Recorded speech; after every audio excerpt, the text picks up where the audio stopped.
सहनावतु सहनौ भुनक्तु सह वीर्यं करवावहै तेजस्विनावधीतमस्तु मा विद्विषावहै। ॐ शान्ति शान्ति शान्तिः। Any questions so far?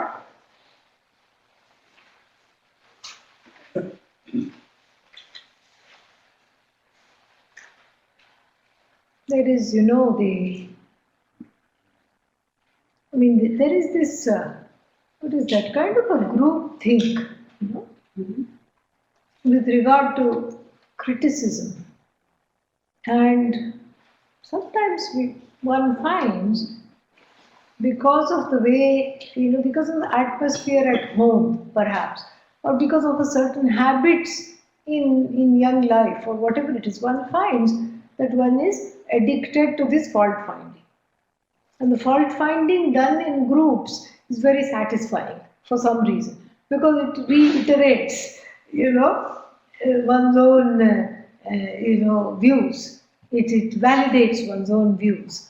When you do it in a group, there is somehow satisfying. And also it is satisfying because when you find fault about somebody else to someone else, then there is a kind of a bonding that happens around the fault finding mission. And many times, you feel close to people, with whom you find fault with other people, about other people. Yeah. Here, gossiping, for example. You feel close to the people you gossip with because it's some kind of a special way of relating. And this becomes a habit that has to be dropped. You can relate in special ways and you can have special connections without needing to talk ill of anyone. Because if we realize, if we see that everything is a manifestation of Bhagavan, and it is all, Bhagavan, when you speak ill of people, then really you're speaking ill of Bhagavan itself. And when you are able to see that, then that tendency can be slowly worked with and, dispelled. Yeah. So if we practice staying away from fault finding, how do we discern right from wrong? You can discern right from wrong. You don't have to give voice to it. You can understand if something is not correct, perhaps. To keep quiet. Unless, and there are certain conditions he will mention, perhaps in the next verse itself it is coming. Certain conditions under which you can tell people what is wrong, If they ask, please tell me what is wrong with me. Nobody will ask, don't worry. Yeah. So like a student, who has surrendered to you, or like a child who doesn't know the right from the wrong. The child has to be told, you're the mother, you're the father, you can't just sort of say, sorry kiddo, I am a Vedantin, and I'm not going to tell you the problems. You have to. There is a duty there, right? So there is a duty. So then, if you so ask so somebody who has approached you for correction, whether it's a child that you are in charge of, or whether it is a friend or somebody, or somebody, is in lot of agony. You can see that because of these problems they are suffering, and you love them. You can gently say, of course, they'll push you away, or they will throw something at you, So be careful, dress appropriately, and then go. Tell them, So in certain situations, yes, it is all right, but not in every situation.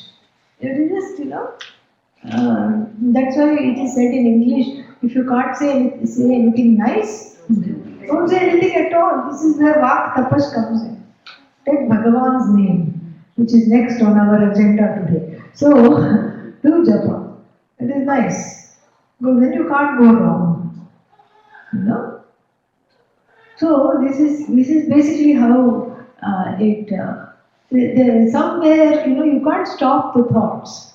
You're not in charge of the thoughts. So you may think ill of somebody, or you may say in your mind, this person is an idiot. But don't give voice to it. Don't act on it. Don't speak about it. This is what is called vak tapas. Much harder than keeping mauna. Mauna is easy. But then vak tapas means deciding what to say, when to say, how to say, and most importantly, what not to say. Satyam vada, priyam vada, and then if it is apriyam, na vada. Don't say anything, even if it is truth. If you think it's the truth, but it is harsh to hear, difficult or painful to hear, you just don't say anything at all. And really you benefit, other people benefit, and then other people feel safe towards you, and you will not, and they will want to come closer to you. Because in you they see a safe person who is not judgmental. Because the whole world is full of judgment. And if you cultivate this in yourself, then everyone benefits, you benefit. Very, very nice. Or kya? What else? How is it apply in workplace? Very important. Workplace is, Can I find a fault or something? Can I correct something? Yeah, if they are, your employee, if they are working under you, yes. If they are your boss, no.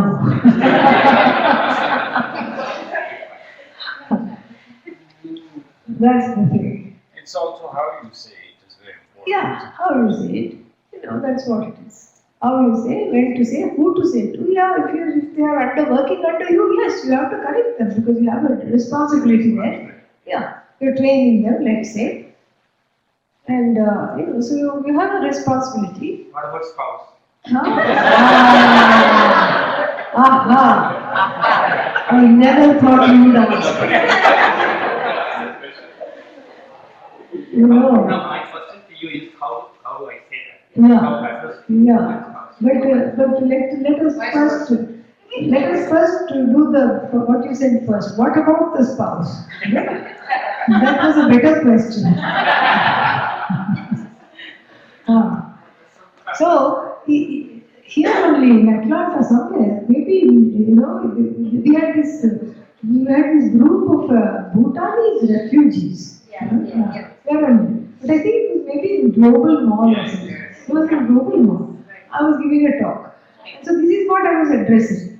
I was addressing how, I was not teaching this particular text, but I was just talking about generally how, it is very healthy for a marriage for people to not criticize one another. And in order to not criticize one another, what you need to do, I said, in the marriage, get into the practice of losing the arguments. In fact, it's a win-win situation, I said. Because you grow and the other person falls more and more in love with you because they win and you win. You grow and they are happy with you because you're not arguing and you're letting them win the argument. And I felt very happy with myself for saying this. I thought, aha, it came out so well. How wonderful. But my ego was pricked immediately because, there was a newly married couple there and both of them raised their hands. Said, please tell us who should lose the argument first.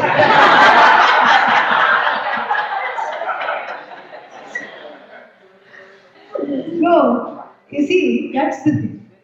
Yeah, because you have to live with this person throughout your life. At least work means 9 to 5, right? After that you can leave the place, leave that person, not think about it. But this is a person that you have to live. So it's a primary relationship. And since it's a primary relationship, it has to be handled with kid gloves on, velvet gloves. It has to be handled with care. And even after handling with so much care, there are patterns in the relationship. Somebody is, like usually this is what happens is Bhagavan, arranges like this so that one grows properly and one, grows out of it. So usually what happens, a person who is already hurt marries someone who is guilty. Yeah, guilty marries hurty. And then guilty can't speak, can't stop apologizing, and for hurty it's never enough. This is how it is sometimes. There is a certain kind of a codependent connection here. And so therefore we have to be very, very careful. And I was saving this for the area where we discuss practical tips. I thought I'll do this on Thursday because somebody already asked me yesterday. Yesterday was the first class, right? Yeah. Right. So yesterday they came to me and said, I hope you are discussing practical tips. And they also said which day it is going to be done. They said last day.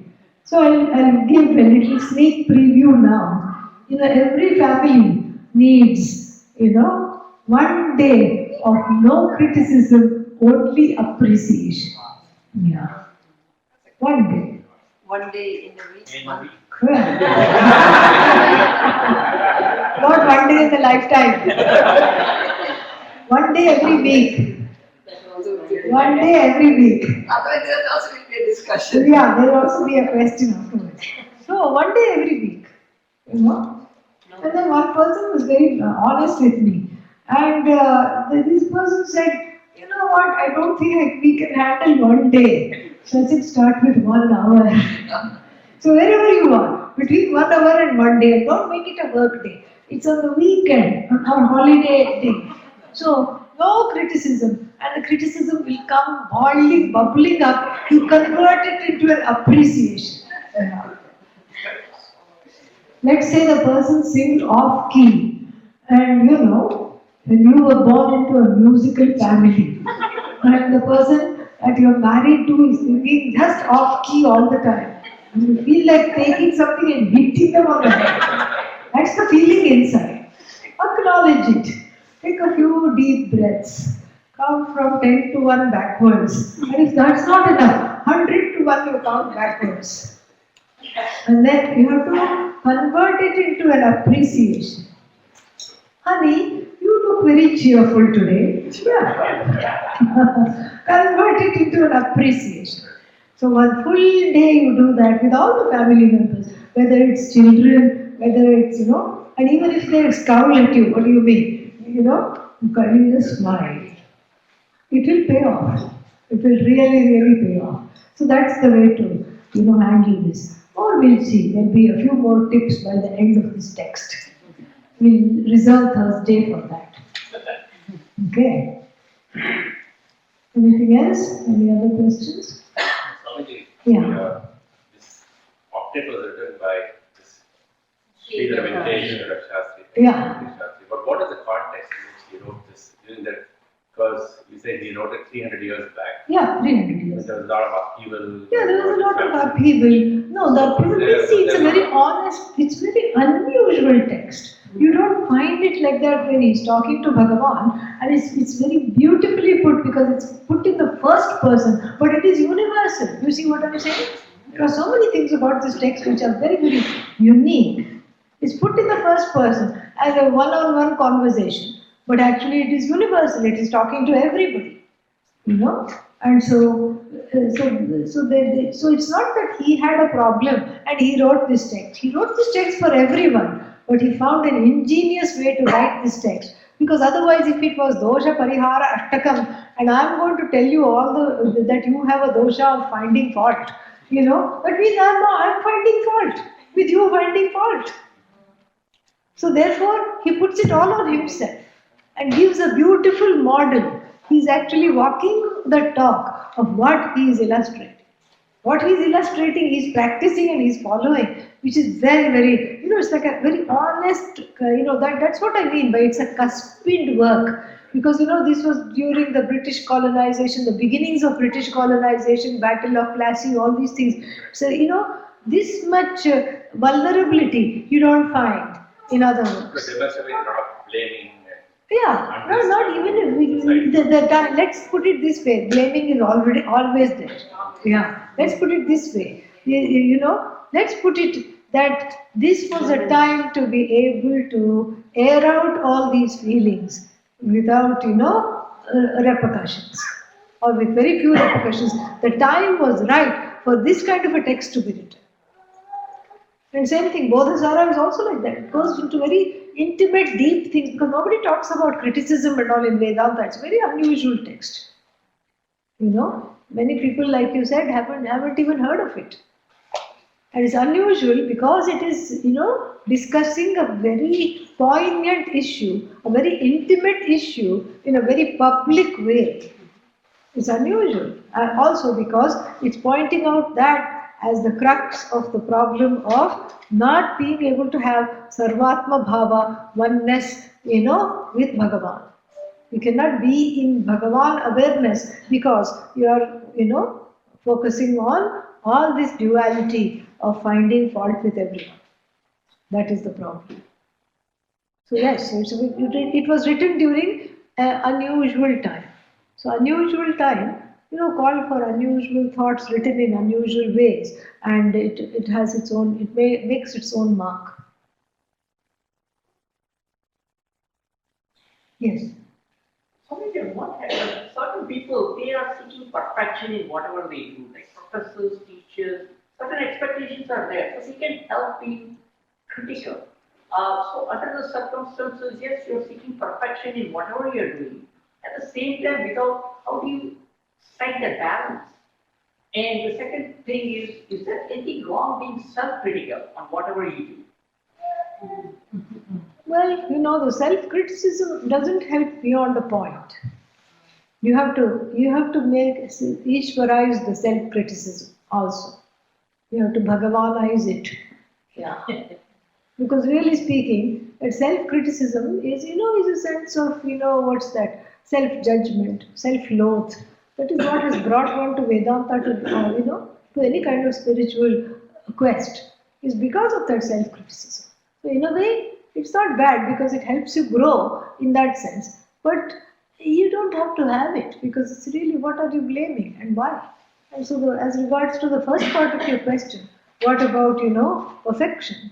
Really speaking, if that pressure was not there, one is able to do better.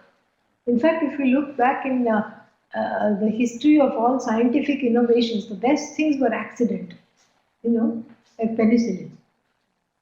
When there is a pressure to produce something, there can be an honesty, there can be hypothesis, there can be admitting that, okay, this hypothesis did not work, it went wrong, no problem. You can try. But the best of things happen, because Bhagavan is doing this, you're not doing this. And so the best of things in the discoveries and the inventions have been, based on some happy accident. What you call accident, what in the science, what science, and the masses would call accident, and what we would call Bhagavan. Yeah. Every accident is Bhagavan. It's what it is. Okay, Aiye, come. Please come. Come here, I will sit there. This is Shobhaji, and she will lead us half an hour into Nama Japa. Bhagavan's Nama to take is it's a wonderful thing. And this was also, advocated by this Sridhara Venkatesacharya, the author of this text. He was an expert in Nama Sankirtanam, and he said instead of sitting quietly or trying to find fault with others, please do Nama Japa. First three we will chant together. Anyasya dosha ganana kutakam maitat avishkaroti niyatam mai doshavatvam dosha punarmaina chedakhile satishe dosha graha kathamudetu Hamesha tasmin येषाव्यथेचर कृतेति ममेश तस्मिन् कोपो यदि स्वपरकाममुखप्रसूता सेयं व्यथेति मयि कथन्नुकोपः स्वस्य व्यथा स्वदुरित प्रभवादि सर्वा कामभृत्य किल दोषनिधेव ऐष मय्याह दोषमिति को नु दुराग्रहोऽस्मिन् हेयत्वमालपतियोगमनन्दकेन वायोऽथ सत्त्ववति सोऽयमसत्किमान्. So, this is all these verses have very compelling logic. The logic is very tight. And any time a Vedantic writes anything, the logic is unbeatable. Yeah. And even if one is not interested in Vedanta, one of the Avantara phala means, an accidental benefit of studying Vedanta is that nobody can defeat you in argument. Yes. Everybody will be afraid to argue with you and you will win every argument. Yeah, so this is because you have this, in Vedanta there is no room for wishy-washy thinking, subjective thinking. Pujya Swamiji used to call it pajama thinking because it was very loose, Yeah, so no room for that. It's all very tight and very logical. And of course, once you see the truth of it, once you understand it, it's just so beautiful. And then once you internalize it and you start studying it, you start thinking like this even in your daily life. This is what the whole thing is. I think the next talk is Vedanta in daily life. Somewhere else I have to go, LA. So this is a prep for that. So this is what happens. Even in your daily life, you are totally blessed with the effects of that. And so when we just do a little bit of what is called, Simhavalokanam, looking back of these first three verses, then we find that, there is a very, very tight logic and each thing, goes from one to the other.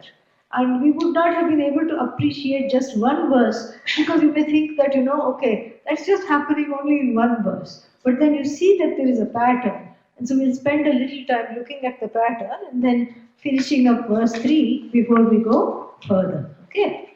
So now, so here, the unbeatable logic is expressed mostly through questions. In the second line, the questions come. And what kind of questions? They're not expecting an answer to these questions. They are what? What kind of questions are they? Rhetorical questions. In other words, aksheparthe kim, it is called. When you ask kim, it has two meanings. One is really you are wanting to know what it is, but then it's also like, like supposing if you ask in a conversation, what do you mean? No. What do you mean? What do you mean this is what it is? It can't be. So that means that, even though it's formulated as a question, it is, expressing something else. So the rhetorical question here, the rhetorical questions reiterate the point to begin with, each point that he's making. And so in the first stanza, we see that, the first line will always state the situation that needs to be tackled. Very interesting. So that's why it is called pratigya. Pratigya as a technical word in the Upanishad. Pratigya means any situation that needs to be tackled here, and any kind of what is that? A summary of what the Upanishad is going to talk about is called pratigya. And sometimes there is something called Mahapratigya. Mahapratigya means the whole topic of the entire, Upanishad is going to be stated in the first two lines. Om Brahmavida apnoti param tadesha bhyukta Satyam Jnanamanantam Brahma Yo Vedanihitam Guhayam Parame Vyoman. This is Mahapratigya. Because what this Kim Tat Brahman, what this Brahman is, and how this Brahman is what it is taking up the whole of the Upanishad, the whole of that Valli to explain. This is Mahapratigya. And sometimes it could be just a small topic, in that particular, section. Like even in the Taittiriya Upanishad, we have examples. Esha anandasya mimagumsa syat. So now here, here we are going to discuss an analysis of Ananda. This is a small pratigya. Okay? And so like this, usually in this we have a very, that's why this is a very well written word, because it's very poetic and it's also very shastric at the same time. Very difficult to be poetic and shastric, If you're poetic, you could be carried away with some emotions. And if you're shastric, one can be just at the, one can just be very prosaic, but then very difficult to be both. And he does both very elegantly. He unfolds the teaching and also does this, does it in a manner that is very pleasing and hits home. The logic hits home. That's what matters. So the first verse itself is a Mahapratigya. Because it starts with the topic. What is the topic? Anyasya dosha ganana. Dosha darshanam, counting the faults of others. That is the whole topic here. And that topic is going to be dealt with in each and every stanza of this poem. And so therefore what? It is a common topic. So therefore it is a Mahapratigya, because it's going to talk about this whole thing. And then, and then he gives a wonderful logic here. Even though I'm very excited and eager to look at the faults of others, then what is that doing to me? It is in fact, ironically speaking, broadcasting my own flaw. What is my own flaw? Finding faults of others. And then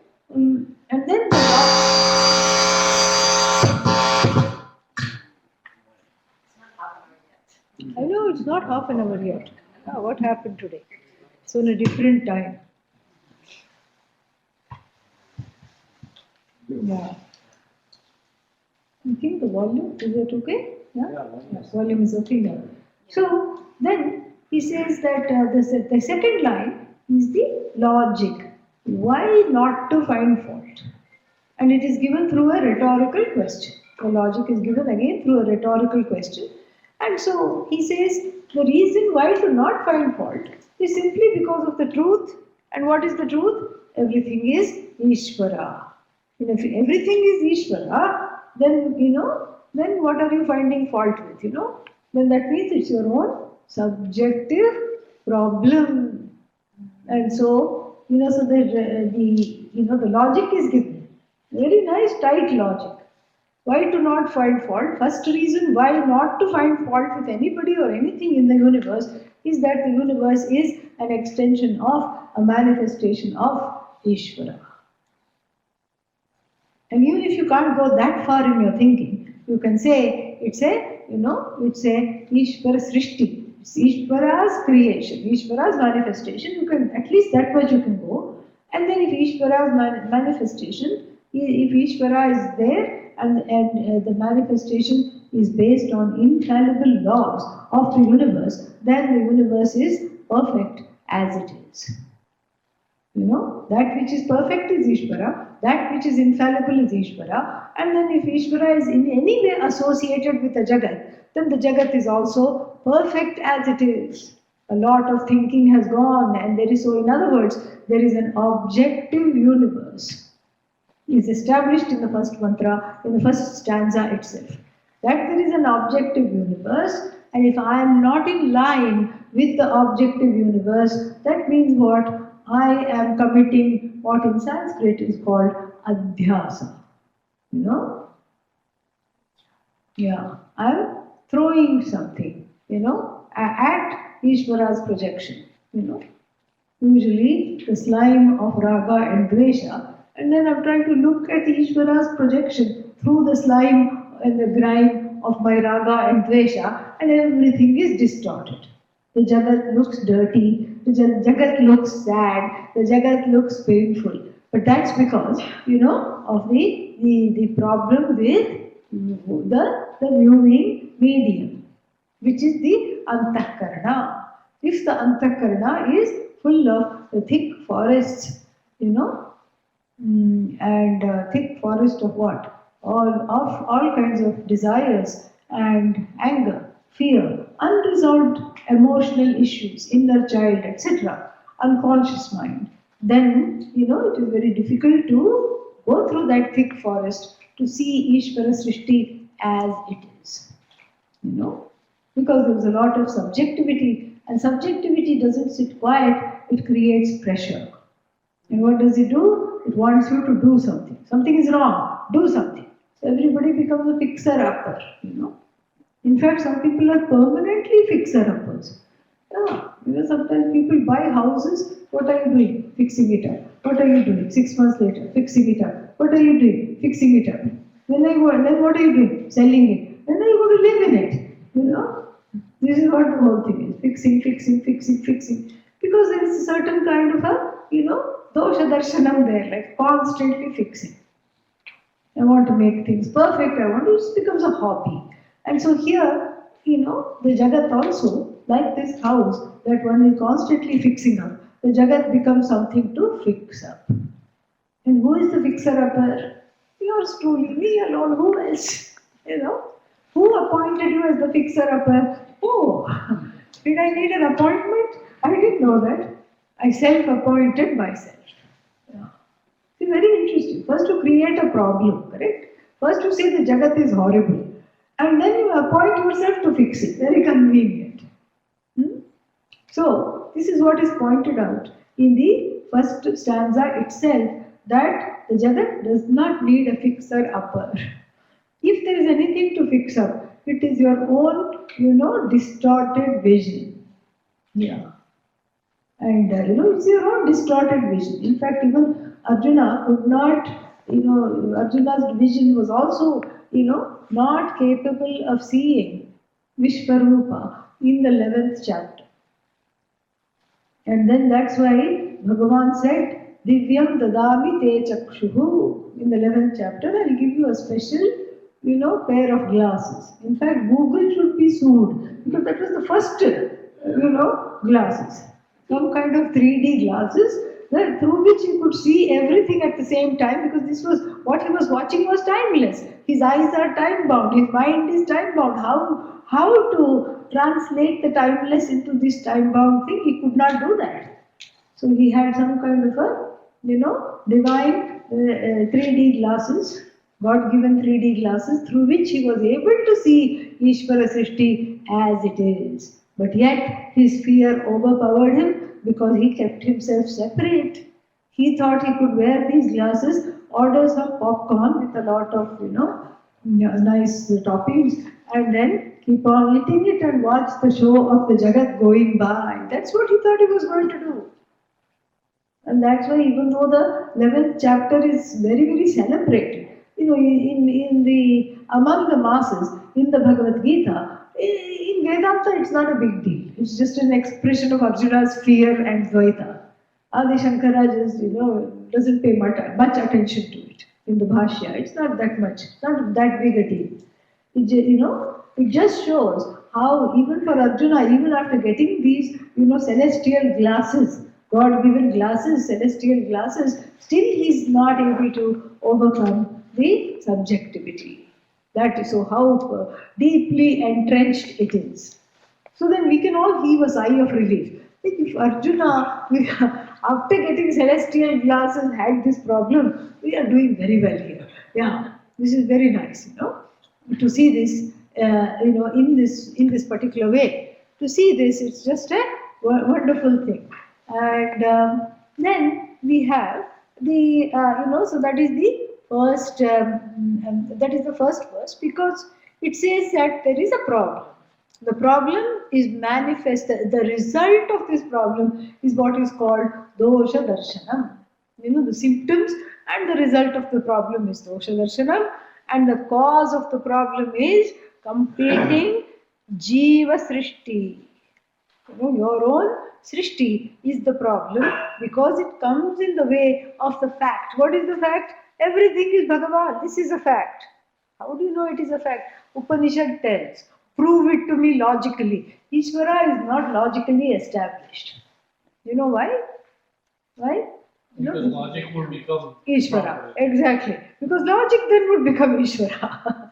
Yeah. Logic would become bigger than Ishvara. Logic would have Aishwarya over lordship over Ishvara. And Ishvara would have to say, Ji Huzur, yes sir, what should I do? Should I create my world now or what should I do? So you can't, logic cannot be bigger than Ishvara. So it's revealed through the Upanishad, and that Upanishad knowledge also, it's not in the book. It is a live seed of knowledge that is given from the teacher to the student, who then becomes a teacher to that student, that student, that student. Like this. It's a live transmission. Because that knowledge is made alive, the book, the book is cooked, not in the, not in the figurative way we talk about cooking books, but here the book is, the Upanishad is nicely, cooked and what is that, made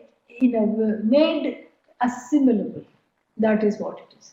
Made alive, relevant for that particular thing, and assimilable. That's why you can have Adi Shankara, and we have a classic text and a classic way of classic commentary and a way of looking at that commentary in the tradition.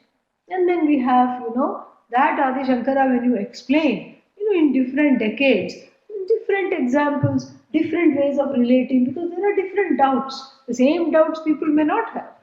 As we are getting more and more sophisticated in our addictions to samsara, newer and newer doubts, arise. Newer ways of, dealing with those doubts also have to arise. And so therefore, this Ishvara Srishti alone is. And then when that is understood, then even if I'm not able to withdraw that projection, because I have, put the grime on the whole, canvas of my antakarana is full of all these projections. I'm not able to see clearly. Still, as long as I see that I'm not seeing clearly, then it's already Ishvara Srishti. I'm one with Ishvara Srishti. Even in the mere acknowledgement that I'm not seeing clearly, I have not done anything to withdraw that projection. I'm still far away. I'm still a Vedantin wannabe, a Jnani wannabe, not yet a Jnani. But still, you are close to Bhagavan. How? Because you're close to understanding that Bhagavan is the truth of yourself. Because you're acknowledging a fact. You're acknowledging that you cannot acknowledge Ishvara as it is. It's a very big admission. And in that, and that's what the first line of the first mantra says, in that, your own doubt and your own fault-finding, tendency is Ishvaraized. How is it Ishvaraized? Now it is a psychological law. It's amazing.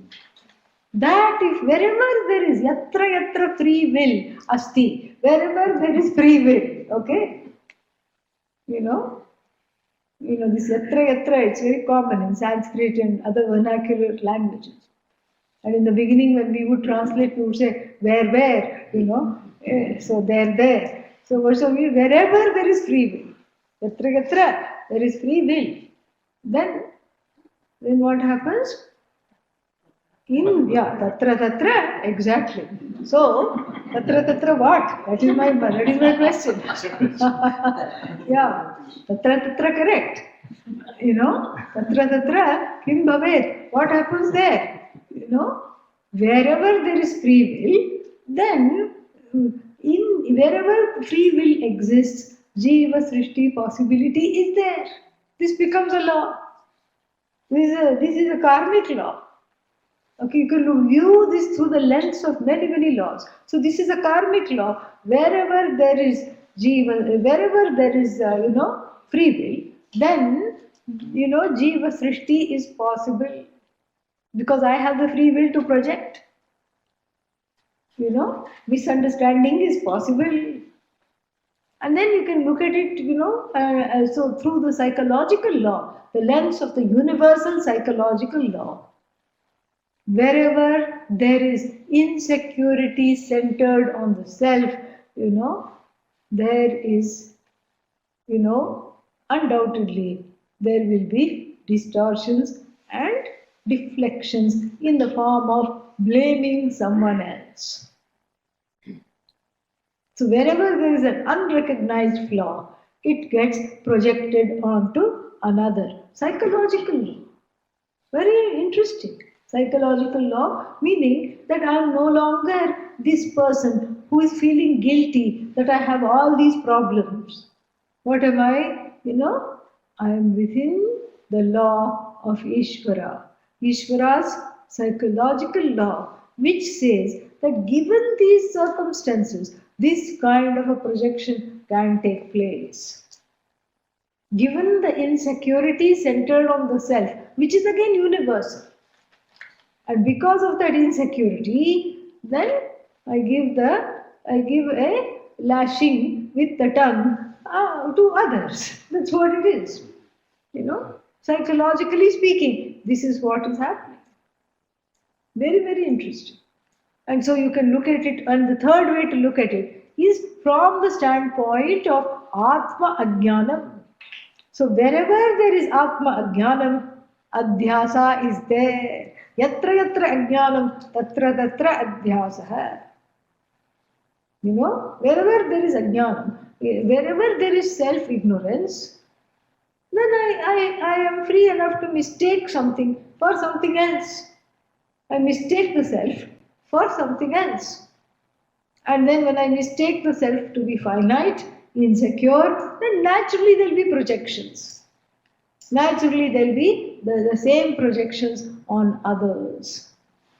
So this is all, so when you make this into a law, Ishvara's law, all these infallible laws which are manifestations of Bhagavan, so then what happens to your fault-finding tendency? That also becomes Bhagavan.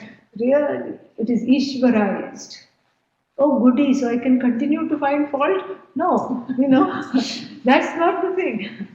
You look at the situations and, you can, it's a very good way to look at it from the standpoint of Ishvara's law. So why can't I just continue to find fault? Because if this is Ishvara's law, that wherever there is insecurity, there is fault-finding tendency, then there is also another law that you have the free will to remove this insecurity. That upaya asti. So there is a remedy for that as well. So you can't just stay there and say, this is Ishvara and you better deal with me because I'm a fault-finding Ishvara, whether you like it or not, I have dropped into your life and that's your karma, it's the karmic law. And then so I'm going to continue, business as usual. I'm not going to undergo any change because it's your problem. Even he says it in line verse number 2. No, you have to have a deeper understanding of it. Because the thing is that if that flaw is there, it is first nice to look at it from the global standpoint and not feel alone. If I have a flaw, then that flaw is looked at from the standpoint of the universal, truth of this being Ishvara's manifestation. The possibility is there. Then immediately, I'm one with everything. I'm not this person, this jiva, alienated, struggling alone. And so this kind of a placeholder, relative oneness that is there, it is meant to give the support, it's meant to give the support to look at what other corrective mechanisms might be there, because that corrective mechanism is also given by Ishvara. So why do I want a partial Ishvara in the form of dosha darshanam, and why not a complete Ishvara in the form of the removal of this tendency? So that is how to understand this. And so that's why the first verse, the logic is so tight and so beautiful, and also it functions. It has a double role of, in additionally functioning as a introduction to this whole, to this whole Ashtaka octet, and that's why it's a Mahapratigya. In verse number 2 also, we find that same kind of a logic operating. It is a self-owning of one's problems in verse number 2. So what is, self-owning of all kinds of, difficulties, and what is the difficulty? Because, if you go deeper and see, why are you finding fault with somebody, or with people in general, or with the Jagat, or with Ishvara, or with yourself? Why are you finding fault? Because all these people are causing me suffering. You see? There is a victim identification. You feel victimized. And so there is anguish, there is suffering. And why is there suffering? Because all these people are there in my life. So miraculously, if all these people disappeared from your life, would you be fine? No. Why? Because then what else will I complain about if all these people went away? Nothing to complain about. Correct? And so the second, verse is very interesting because it talks about the reason for complaint. The reason for complaint is one's own pain. Very interesting. So the reason why one is complaining is not centered on another. It is centered on oneself alone. So, you are complaining because there is pain. Esha vyatha.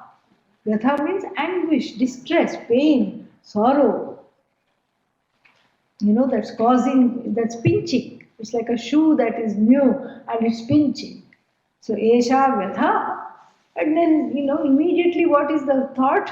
It's because of so and so. Itara krita. Itaraihi krita. So this vyatha is caused by somebody else. If this person or if these people were not there in my life, I would be much better off. And then if those people were taken out of their life, then they'll find some other people to blame, some other people to worry about. It's constant, So, esha vyatha itaraihi krita. It is actually, caused by others. Iti, that is the tendency. And then he unpacks that and he gives a fantastic logic. So let us see the mechanism of this, very, very nice. And then he says that, supposing, if this, if this causes, what does this cause? This causes anger. Suppose I'm angry because everyone else is causing suffering in my life. Okay, that's my complaint. I have only one complaint. What's my complaint? All the other people are causing problems in my life and causing agony and anguish. Okay, point number 1. And then point number 2, as a result, I am angry. I am angry because this pain is caused by, other people constricting my likes and dislikes. That is the whole cause of anger, Whenever kama is inhibited, it turns into krodha. A kama that is stopped turns into krodha. Either by you or by the circumstances or by Bhagavan or by the significant other or anybody. Or think about a 2-year-old child. Mother says, you cannot have one more candy. You have finished enough. And then it will scream, have a tantrum, right in front of the supermarket, right there. You can't do anything. This is what it's having a meltdown. And this meltdown is because it was told, no. That's what it is. Human beings don't like to hear the word no. And I think this is one of the reasons Pujya Swamiji schooled himself to rarely say no.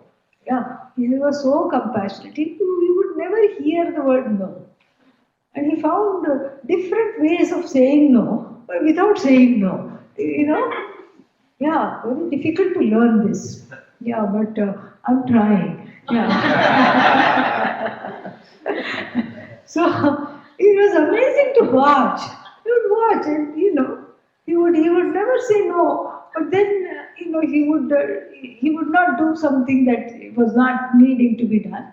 But somehow he would do it in a way. He would not do it in a way that would just be that would not evoke what is written in verse number 2 in others.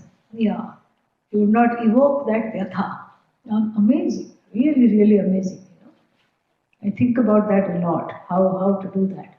So so here it's very easy to see that the other person said no to me. This is the logic he's giving in line 1 itself. In line 1, he's giving a little baby logic that he's making a fact, making evident a fact that whenever karma is inhibited by somebody else's karma. Usually two karmas collide. Yeah. Swakama, mukha prasuta, parakama mukha prasuta. So there is a colliding karmas, like two cars occupying the same place at the same time, which we call accident. And then, so two things collide. Your karma collides with somebody else, and let's say their desire for the very thing that you want wins over, or they are better at snatching something and they take it from you, or they, distract you, look there, and then they take it from you when you're not looking. Either way, then what happens? Anger comes. What kind of anger? This is very important. Here he hints at it without really saying it. Justifiable anger, righteous anger, because I have been wronged. That kind of an anger. I wanted this, but you got it. I have been wronged. You always get your own way, and you always do this to me. And how can you do this to me? This is righteous anger. You're boiling in righteous anger, and you feel like staying in the righteous anger simply because it is righteous. Because you feel you have what is that? You have a right to this. You have a right to be angry. Huh? So, Yeah. you have a legitimacy. Yeah, you legitimize the anger, and you have a right to this anger. And you just feel like, wallowing in this anger, and you're very quick to point out that this person is the cause of my sorrow, this person has made me angry, this person took away what I want. Okay? And then he says, okay, let us unpack this vyatha. This thing called vyatha, it has come in a gift wrap. Let us slowly, remove the bow and unpack the vyatha. What do you see? Good old karma phala. That's what you see. Who packed it? Bhagavan packed it. Bhagavan is the first recycler in the Jagat. Yeah. Recycle is very, very conscious. He has got a lot of sustainable practices. And one of the things is that he recycles karma and gives your own karma back to you, but in different ways. Yeah, little unexpected ways. It doesn't mean that, if you cheat somebody of $10 in the last life and this time somebody will take away $10, that's too easy. Yeah. Some other way it will happen where you will feel outraged. And and also we have to account for inflation because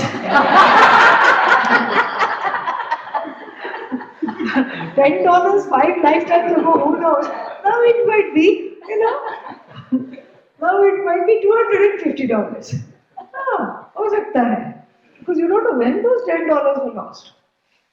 So then you can't argue with Bhagavan that I only cheated the fellow out of $10. Why are you charging me $2,500? Ye kahan ka nyay hai? How can this be? How can you do this to me?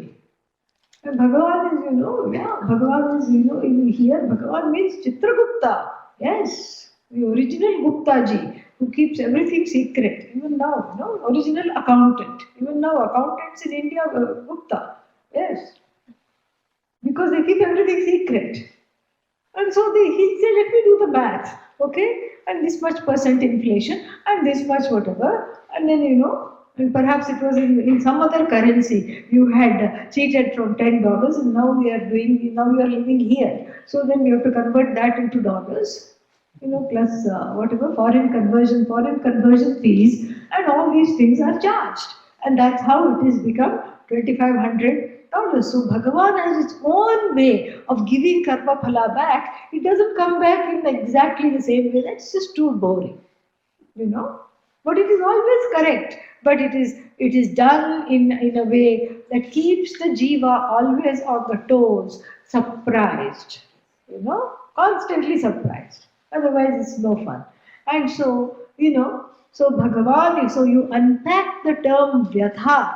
And what do you find? If you go underneath the vyatha, underneath the sorrow and the anger, there is just objectively, if you are looking at it, you remove the subjectivity of the anger and the pain. What do you see? Karma phala, good old karma phala. It's back. That's all it is. Yeah, you have to deal with it. Om Purnamada Purnamidam Purnat Purnamudachyate Purnasya Purnamadaya Purnamevavasishyate Om Shanti Shanti Shanti Hari Om Shri Gurubhyo Namaha Hari Om